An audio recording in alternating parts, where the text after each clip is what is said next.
Hey there, we'll be integrating Agora's real-time web SDK today. The boilerplate has basic HTML and CSS to help us get started. We have some styles under Assets, and we have some third-party libraries under Vendor. And then we have the index.html file. It has a basic form with join and leave buttons. Over here, we can see the libraries getting imported.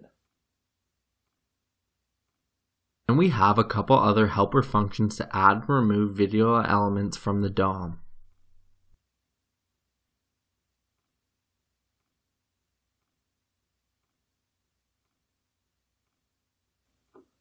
Okay, to get started, first we need to create an account in Agora Developer Dashboard by navigating to dashboard.agora.io.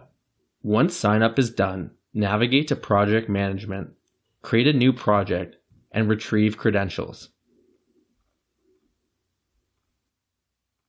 We can now start writing code to set up a video call in our application.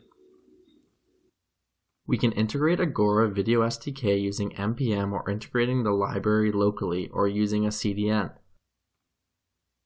We integrate the Agora Video SDK by adding the CDN link.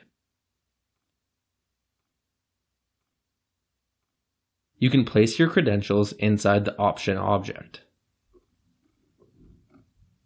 Alright, now we can get started. First off, let's create a new Rtc Client and pass mode and codec inside the constructor.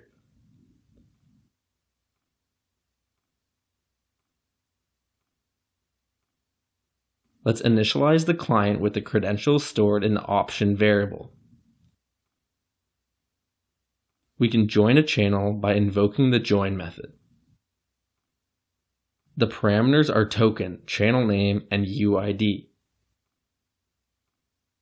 Agora's servers will automatically assign a UID if null is passed in.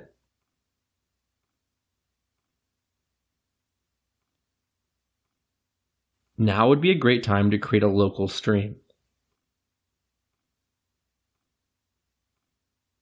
We then initialize it.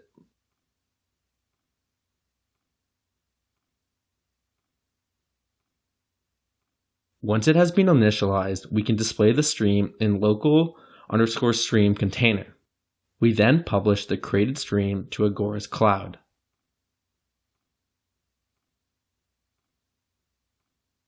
We wrap up client.join with some error handling.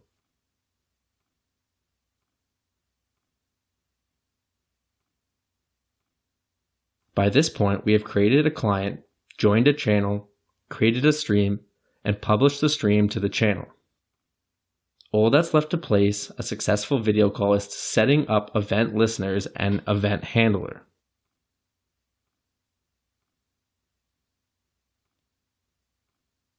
We start with stream-added event, which gets triggered whenever a new stream is added to the channel.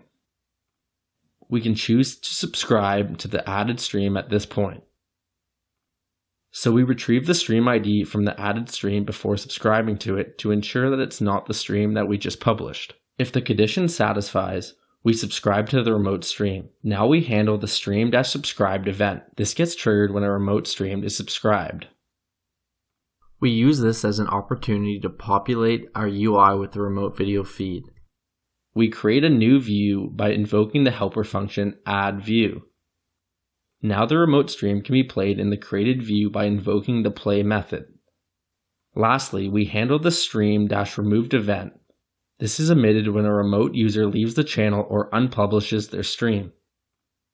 In the case a remote stream is unpublished, we need to gracefully stop the remote stream and remove the UI elements pertaining to the stream. To accomplish this, we retrieve the stream ID and pass it on to remove view method.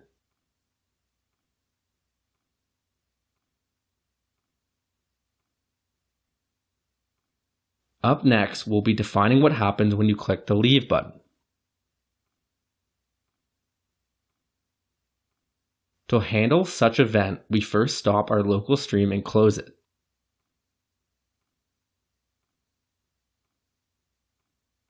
Inside the while loop, we stop each stream and remove its view from the DOM.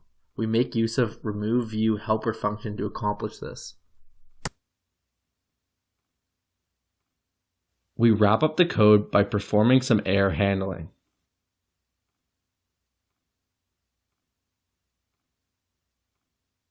Now that we are done with writing the application, it's time we fire up a server to test it out. Open a terminal and navigate to your project directory.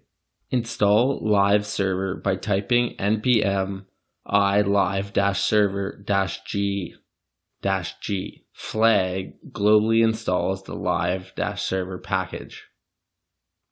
Now type live-server to start a server inside the project directory.